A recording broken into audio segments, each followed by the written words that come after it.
Hey, welcome back to the Disney Plus Everyday Challenge, and today we have Mrs. Doubtfire. This is a 1993 film starring Robin Williams and Sally Field. It's 2 hours and 6 minutes long, and yeah, this is kind of, you can't say it's a breakthrough. It's one of Robin Williams' most beloved characters. Not everything has aged well, but I'll get into that later. Regardless, this shows the flexibility of his acting chops, and I know that some of you, whether you've seen the film or not, even myself, I think I saw the film like more than 30 years ago, but part of me is trying to remember. Like, there's so much I didn't remember. You kind of know, and I'm not going to spoil too much here, but you kind of know that this is a man. I'm going to just, well, first of all, I'm going to tell you the premise in case you don't already know. The premise is a man who, played by Robin Williams, his name is Daniel, and he is married to Sally Field. Sally Field plays Miranda, and they have 3 kids together. He is a voiceover actor. He does cartoon voices and things like that. He's always just a little bit, he tries to make everything funny. He might be Robin Williams in this. He is, and let's say Sally Field, his wife, it's a bit more business, a little bit more serious, and they can't find this balance. They fell in love long ago, and they're not so much in love anymore, and they separate. They divorce, and the kids, again, just like any other kids usually in that situation, wonder, what they can do. And Dad desperately wants to spend time with his kids. He's a kid himself for the most part, but he's never taken things too seriously. He's always the fun parent, and he wants to remain close with them, though. He loves his kids beyond belief.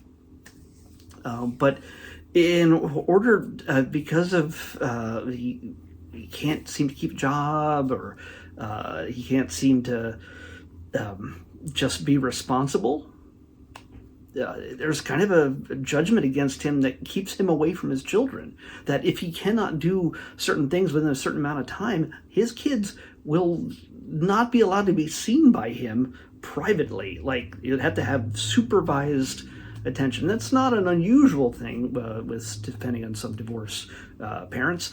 It seems kind of harsh for this situation, but in order for this story to work, if he was like a really horrible guy, or if he had some problems with alcoholism or things like that, yeah, I can understand that even if he's a really good guy and he still has problems, that maybe he would be taken away from his children. But then that would be a completely different story. That'd be a drama. It wouldn't be a comedy. And no amount of dressing up as an old woman to be a nanny to the children that are his would make that better. Like, there's no resolution that can be made by cross-dressing as a nanny. The 90s Mary Poppins, in a sense. So yeah, he dresses up as a woman. This is Robin Williams, if you didn't realize.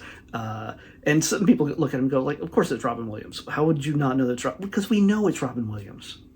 Or we know that it's a guy in makeup and like prosthetics, like it's a full, I forgot there was a full face mask that hides him. It wasn't just like, hey, let's throw on some makeup and a wig. Yeah, it's a full-on, it's a complicated outfit, which he has to switch back and forth between, and that's where some of the comedy comes from. He has to switch between in order to satisfy the requirements for one person and another person who wants to see Danny or wants to see Mrs. Doubtfire. And of course they collide, and inevitably that was going to be a moment that was going to happen where two people, Mrs. Doubtfire and Danny, had to be in the same place at the same time. And yes, chaos ensues. Comedy ensues. So yeah, we get to, I'm not going to tell you how he comes across being able to be made up like this and receives all the facilities to do this, but yeah, you have to watch the movie to figure it out. The main thing is that this is a story about family, about divorced parents and a dad who is desperate to to stay in his children's lives. And there's just an awful lot of deception going on in order to make that happen. Yes, he gets discovered by certain people at certain points. It's not everybody is surprised when the truth comes out. Of course, the truth is always, it's not a spoiler. The point of all stories like this, where deception is done for the purpose of doing good, still gets revealed, and people feel betrayed. Ends don't justify the means in these situations. But along the way, we get lots of big Robin Williams moments. I kind of always thought about how, she has a British accent, by the way, Mrs. Doubtfire. She's English for Robin in order to disguise his voice. And there's a point where he has to pop up, still disguised, and he goes, "Hello." To me, I was figured that was something from British comedy. No, that whole "hello" thing was actually from Mrs. Doubtfire. Maybe there's something else maybe he's borrowing it from some other British comedy. I don't know. But the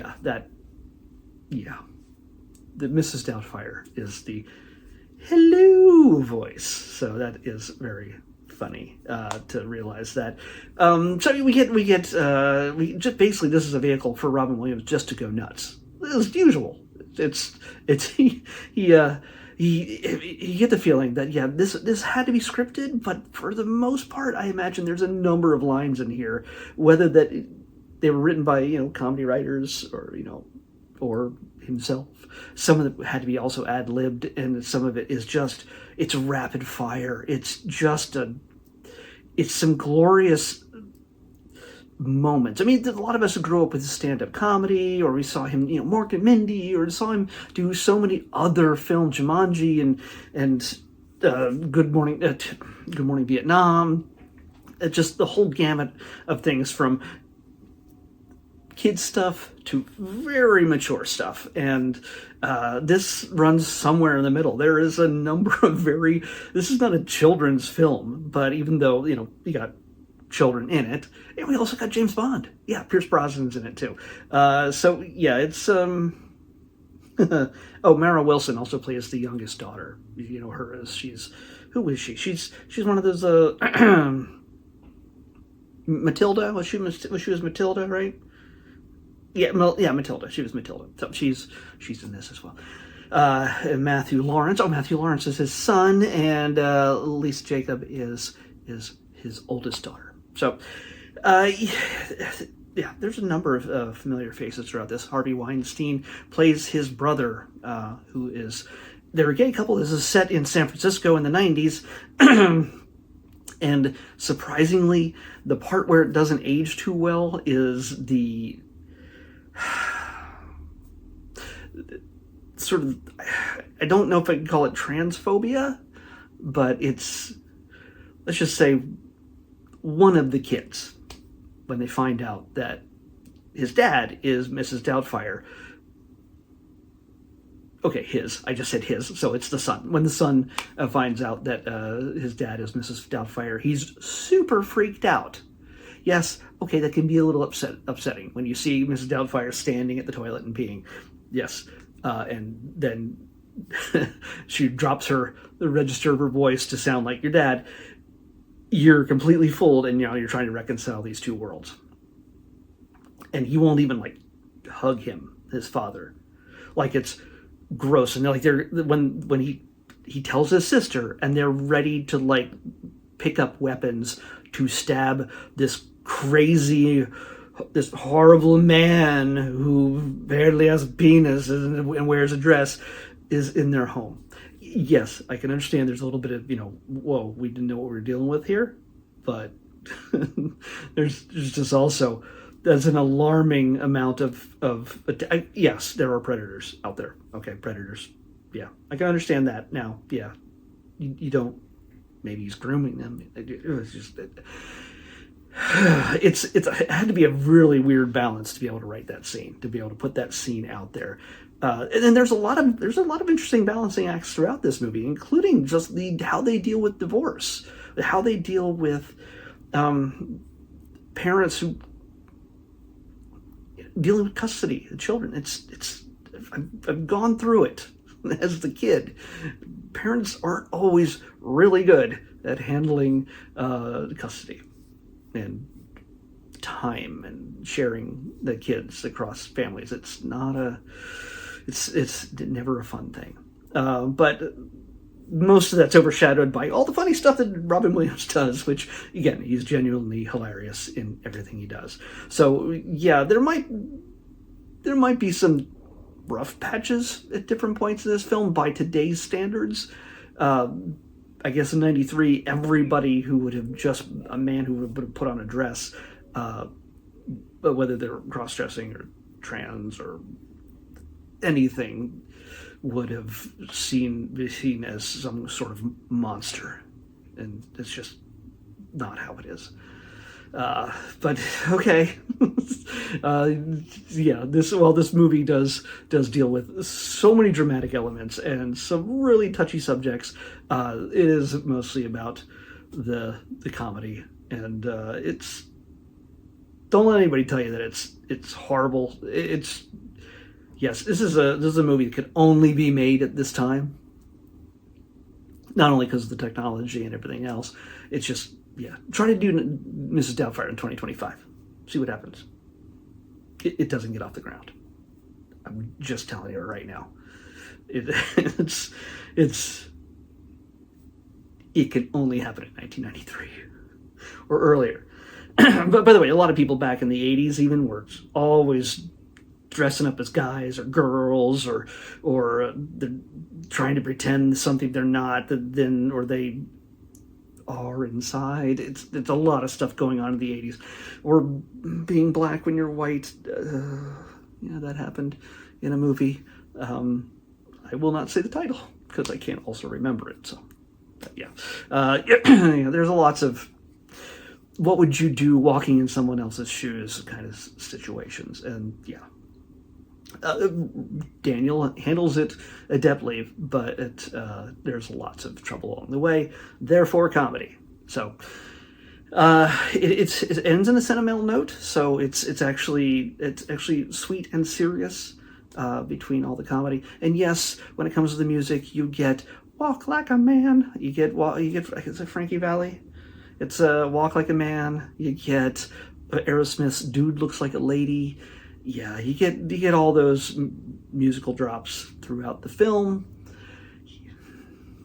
So it's like there's montages of scenes. Yeah, you need to have that music, apparently. But yeah, Chris Columbus, sorry, directed this. He also did Home Alone, and didn't he do 2 of the Harry Potters? I don't know. But yeah, this is a classic for a reason. It may not be up everyone's alley, but it's classic Robin Williams. And for me, it's not even just the costuming and everything else, which is surprisingly good. Not surprisingly, but it's good. It's just that his line delivery at some unexpected moments in some really. Pierce Brosnan is trying to date Sally Field. And while he's in Mrs. Doubtfire persona, he gets a few digs in.